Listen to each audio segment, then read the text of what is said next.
ఈలోగా ఆ ప్రాంతానికి పూతన రానే వచ్చింది. అనేక మంది శిశువుల్ని చంపేస్తోంది. చంపుతూ చంపుతూ ఆ ప్రాంతానికి వచ్చింది.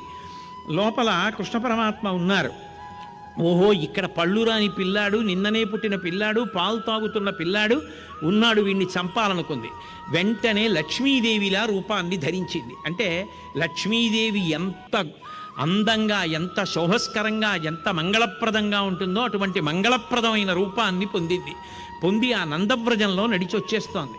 చిన్న ఊరు కదూ, కొత్త వాళ్ళు వస్తే ఇట్టే తెలిసిపోతుంది ఎవరి కోసం అండి అంటారు. మీరు బాగా పల్లెటూళ్ళకి వెళ్ళండి, వెళ్ళగానే వాళ్ళు అడుగుతారు ఎవరి కోసం అండి అంటారు. ఎంత ప్రేమగా మాట్లాడతారు.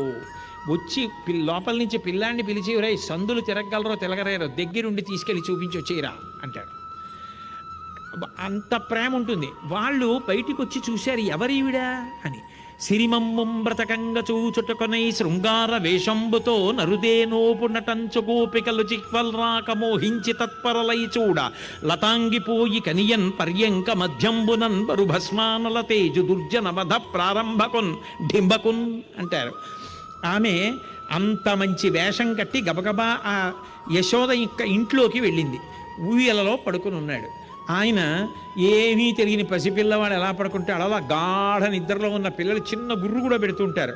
అలా చిన్న గుర్రు పెడుతూ నిద్రపోతున్న వాళ్ళ నిద్రపోతున్నాడు. ఆమె వెళ్ళి చూసింది.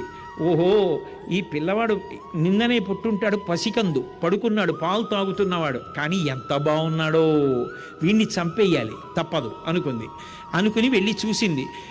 కాబట్టి సిరిమమ్ముం బ్రతకంగ చూచుటకొనై శృంగార వేషంబుతో నరుదేనోపు నటంచు గోపికలు జిహ్వల్ రాక మోహించి తత్పరలై చూడ లతాంగిపోయి కనియన్ పర్యంక మధ్యంబునన్ మరు భస్మానల తేజు దుర్జనవధ ప్రారంభకున్ డింబకున్